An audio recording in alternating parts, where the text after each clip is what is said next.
特定外来生物アライグマが取れました。中くらいのサイズですね。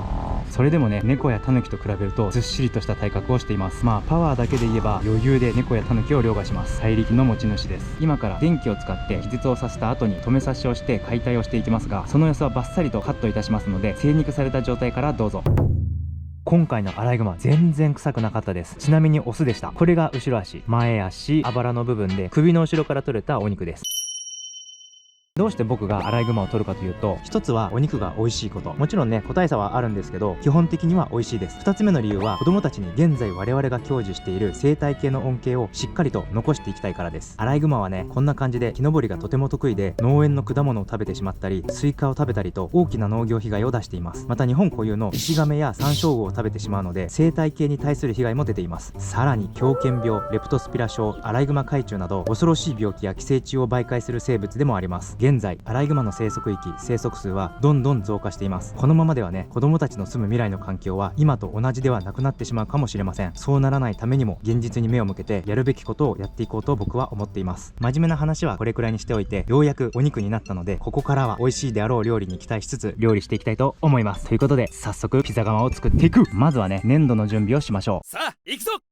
この畑の土から粘土を取り出していきたいと思います。そもそもね、粘土って何だって話なんですけど、粘土は岩石が風化してその大きさが 0.005 ミリかまで小さくなったものを言います。粒の大きさがね、大きくなっていくと汁と砂、礫となっていくんですけど、全て大元は岩石です。この様々な粒子が混ざった畑の土からどうやって粘土を取り出すかというと、まず水を入れます。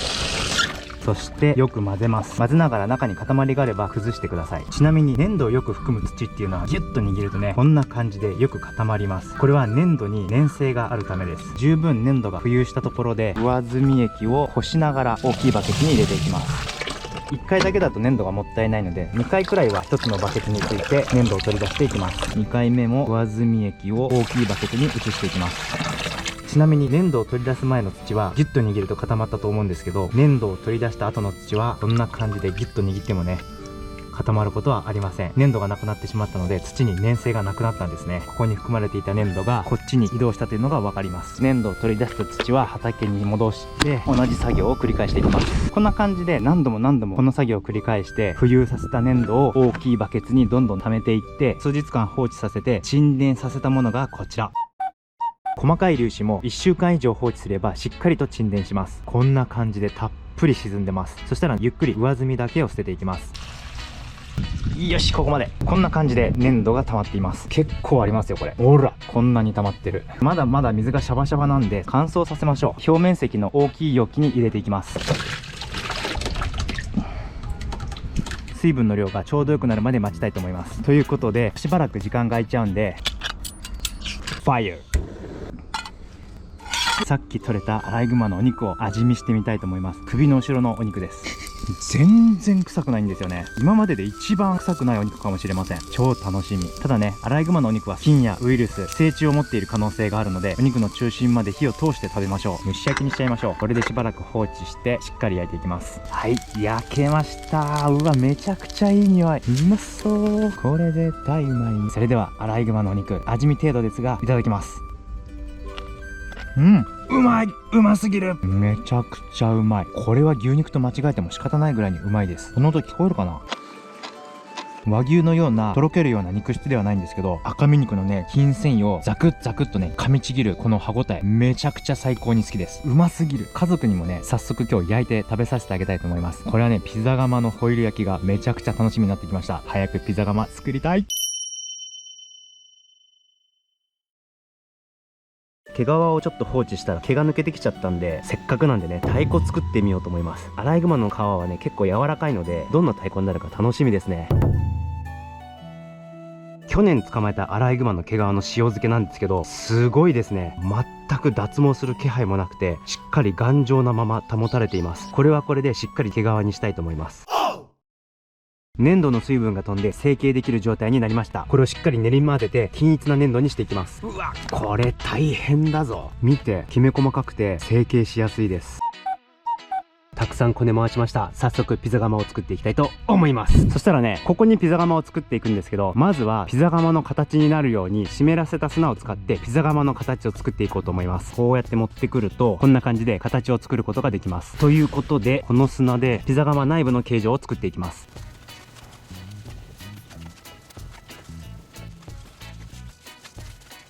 できました。これがピザ窯の内部の構造になります。横から見るとこんな感じ。そしたらね、ここに新聞紙を濡らして上にかぶせていきます。これをやることによって砂をかき出しやすくなります。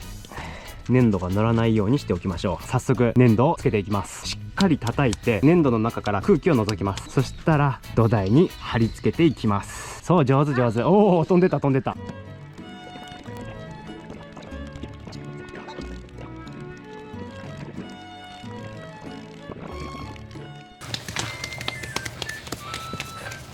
なんかやってるよね。やってないよね。なんかお尻に感じたんだけど。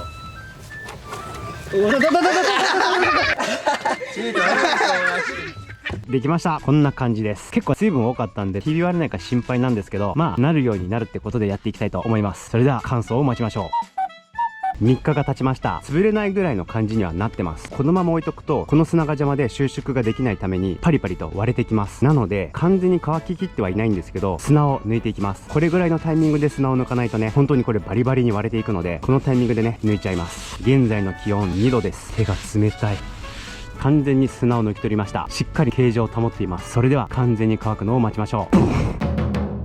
乾燥しました。やっとここまで来ました。こういうところとかこういうところね、少しひび割れてはいるんですけど、窯の性能には影響ないと思います。刻んだ藁を入れておけばつなぎになってひび割れにくかったとは思うんですけど、完璧である必要はなくてね、できたものを受け入れて使っていこうと思います。ということで早速窯を焼いていく。ファイヤー。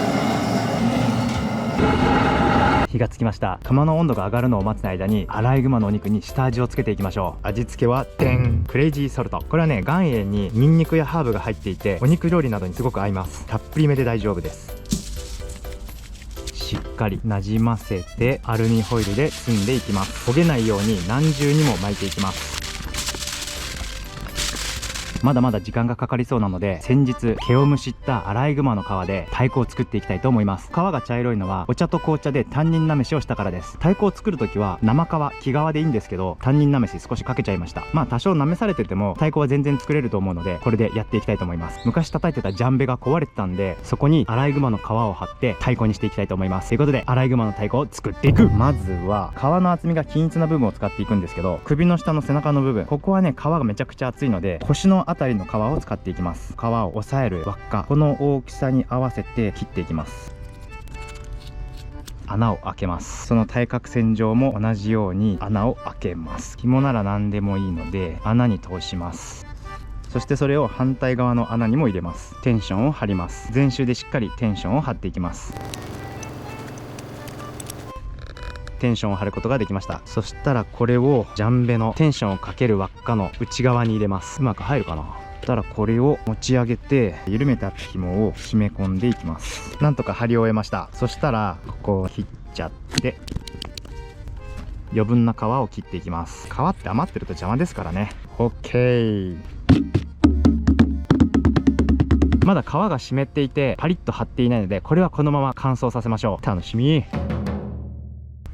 チンチンに窯が熱くなってます。これぐらい熱くなれば特に内部はね強固なものになったと思います。というのも粘土はもともと岩石だって言ったんですけど、成分としてはケイ素、つまりガラス質が多くて、その他に鉄やマンガン、マグネシウム、アルミニウム、カルシウム、またそれらが結合した物質が含まれています。これらを高温で焼くことで完全に溶けるまではいかないんですけど、半溶融してお互いにくっついて強固なものになります。粘土を焼くと硬くなるのはこういった理由です。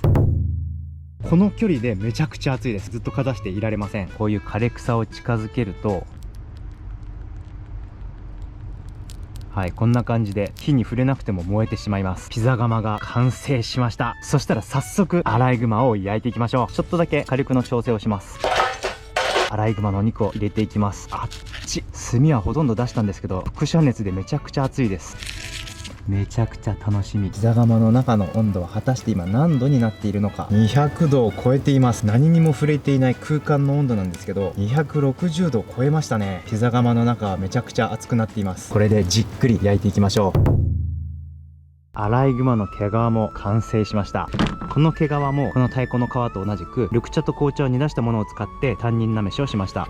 裏面はねこんな感じです。柔らかくてねいい感じです。手触りもすごくいいです。アライグマの特徴のしましまの尻尾、綺麗ですね。1年前に塩漬けしてあった毛皮なんですけど、本当に脱毛することなくねしっかり保存されていました。担任なめしをした今も脱毛することはありません。いい毛皮ができました。めちゃくちゃいい匂いがしています。気になるお肉の温度を測ってみましょう。ブスッとな98度、完全に焼けてますね。そしたらお肉をひっくり返して焼いていきます。香ばしいいい匂いがしています。最高。15分が経ちました。めちゃくちゃいい匂い。お肉の中心温度は98度、バッチリですね。あちちち、うわめっちゃ肉汁が垂れてる。めっちゃいい匂い。うわすげえうまそう。いい感じに焼けてます。完成。大地の恵みに感謝していただきます。香りは最高のお肉の匂いです。めちゃくちゃうまい。牛肉にも豚肉にも鶏肉にもないような赤身肉のねシャキシャキした歯ごたえです。あ、これね地鶏の歯ごたえだ。地鶏のような歯ごたえに牛肉のような旨味、そしてね若干のラムっぽさがあるお肉。ジャーキーをかじってるんじゃないかっていうぐらい旨味がねじゅわーっと口の中に溢れてきます。めちゃくちゃうまい。ザ・アライグマのお肉っていう感じです。うめえ今回のアライグマ本当にうまい。いただきます。皮がパリッと乾いてきていい音が鳴るようになってきました。アライグマの太鼓ができました。肩甲骨の周りの筋肉めちゃくちゃうまい。肩凝るとこですよね。このお肉は誰でも食べられる美味しいお肉ですね。残りはね甥っ子とか家族とかに分けたいと思います。皆さんももしアライグマを食べる機会があったら挑戦してみてください。ということで今回の動画はここまで。この動画が面白かったという方はぜひ高評価ボタン、そしてね下にある共有ボタンから友達に拡散してください。今後もこの動画が見たいという方はぜひチャンネル登録をしてお待ちください。バイバイ。